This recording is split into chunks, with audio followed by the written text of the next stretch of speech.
दोस्तों एक बार फिर से स्वागत है हमारे यूट्यूब चैनल एग्रो स्टडीज़ में। दोस्तों आज की इस वीडियो में बात करेंगे एआरएस के बारे में बात करेंगे। जी हाँ दोस्तों, आपने सही सुना, एग्रीकल्चर रिसर्च साइंटिस्ट के बारे में बात करेंगे। आज की इस वीडियो में फुल डिटेल्स में बात करेंगे। कितने साल का होता है, आपके क्वालिफिकेशन कितनी होनी चाहिए, ठीक है, और साथ ही साथ आपका मिनिमम एज कितना होना चाहिए, ठीक है, इन सभी के बारे में देखेंगे आज की इस वीडियो में। ठीक है, तो वीडियो को बिना देरी के शुरू करते हैं।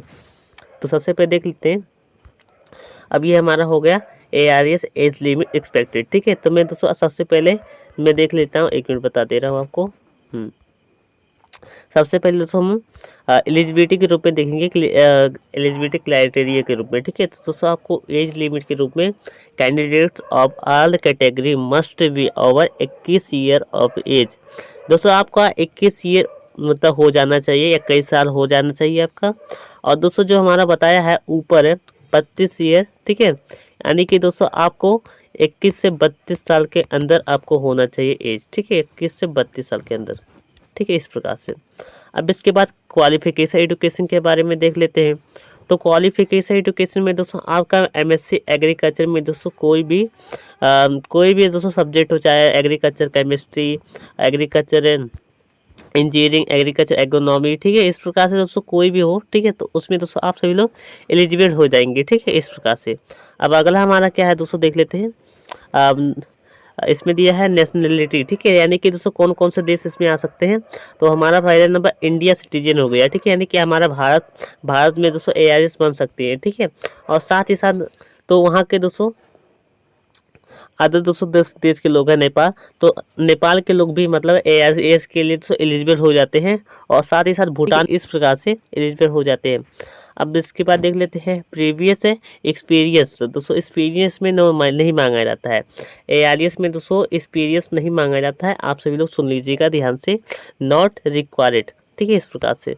अगला आ रहा हमारा एआरएस एज लिमिट। तो एज लिमिट की बात करूं तो सबसे पहले देख लेते हैं आप मिनिमम एज, मिनिमम एक्सटेबल एज। तो आपका 21 वर्ष होना चाहिए, और मैक्सिमम ने दोस्तों आपका 32 वर्ष होना चाहिए, यानी कि 21 से 32 वर्ष आपका होना चाहिए। ठीक है, एआरएस बनने के लिए। इसके बाद दोस्तों देख लेते हैं इन सर्वर कैंडिडेट्स ऑफ आईसीआर।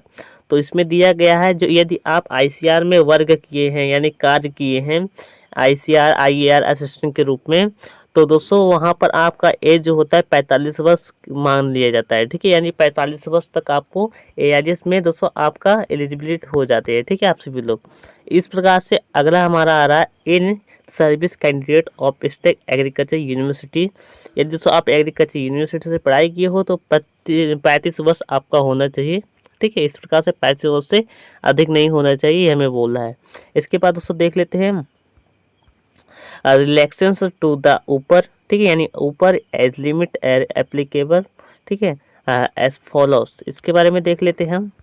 दिया गया हमारा कैटेगरी दिया गया हमारा, तो कैटेगरी में हमारा दोस्तों दिया गया ऊपर एज लिमिट रिलैक्सेशन के रूप में बात कर रहे हैं। यदि दोस्तों आप एससी और एसटी है, ठीक है, तो यदि ऊपर में यानी कि दोस्तों आप आईसीआर आईएआर के रूप में मतलब काम असिस्टेंट के रूप में कार्य कर चुके हो, ठीक है, आईसीआर में, तो उसमें दोस्तों बता रहा है कि मतलब है कितना कितना मतलब अधिकतम वर्ष बढ़ सकता है, यानी कि दोस्तों आपका 32 वर्ष से आप कितना वर्ष आपका बढ़ सकता है। ठीक है, ये हमें बता रहा है।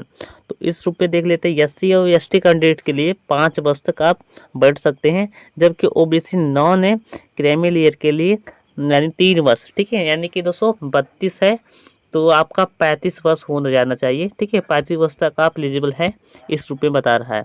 और साथ ही साथ हमारा यह भी दिया गया है दिव्यांग कैंडिडेट्स के रूप में 10 वर्ष, यानी कि दोस्तों आप दिव्यांग है। ठीक है, यानी कि दोस्तों आप अपाहिज है। ठीक है, तो आप दोस्तों 10 वर्ष यानी कि 32 से 42 वर्ष तक दोस्तों आप एलिजिबल हो जाते हैं। ठीक है, इस रूप में। अब हमारा अगला जो दे रहा है दोस्तों, इधर दिया गया कैंडिडेट्स वो हैव डोमिकल इन JSK। ठीक है, फ्रॉम 1980 से इतना के बीच में। ठीक है, तो 5 ईयर्स दिए रहा है। इसके साथ ही हमारा दिया गया है कैंडिडेट्स होल्डिंग PhD डिग्री, यानी यदि तो आप सभी लोग MSc के साथ साथ PhD डिग्री कर चुके हैं तो 3 साल इधर भी दे रहा है कि 3 ईयर अक्रॉस ऑल कैटेगरी, यानी कि कोई भी कैटेगरी हो आप MSc के साथ साथ PhD कर चुके हो। ठीक है, ठीक है, तो आप सभी लोग मतलब एलिजिबल हो जाते हैं एआरएस में। ठीक है, तो समझ आया इस प्रकार से।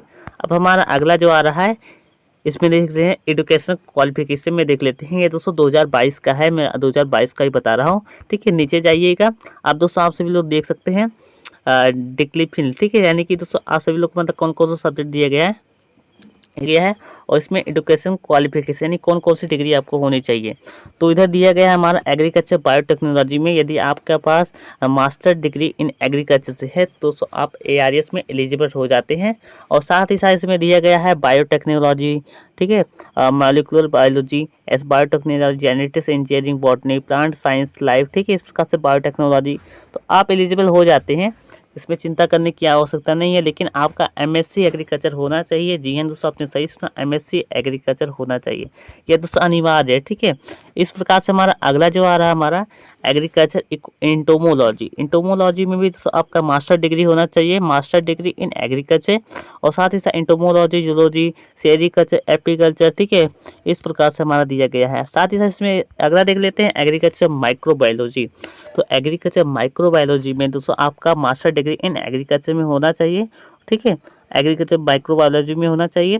मैं दोस्तों आप को हमेशा बता दूं कि MSc एग्रीकल्चर आपका होना चाहिए, बिल्कुल होना चाहिए। ठीक है, इस प्रकार से अगला हमारा आ रहा है economics S botany, plant genetics and resources में।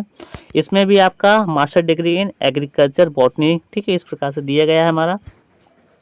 अगला आ रहा हमारा जेनेटिक्स एंड प्लांट ब्रीडिंग। ठीक है, तो इसमें भी दोस्तों आपका मास्टर डिग्री मांग रहा है। अब इसके बाद देख लेते हैं नेमेटोलॉजी। ठीक है, तो नेमेटोलॉजी में भी दोस्तों मास्टर डिग्री इन एग्रीकल्चर मांग रहा है। और इसके साथ ही प्लांट बायोटेक्नोलॉजी में अब दोस्तों प्लांट बायोकेमिस्ट्री में दोस्तों master degree in plant biochemistry, इसमें दोस्तों आपका master degree in plant biochemistry मांग रहा है, ना कि MSc एग्रीकल्चर मांग रहा है। ठीक है, MSc इन एग्रीकल्चर। ठीक है, इस प्रकार से आप देख लीजिएगा ध्यान से।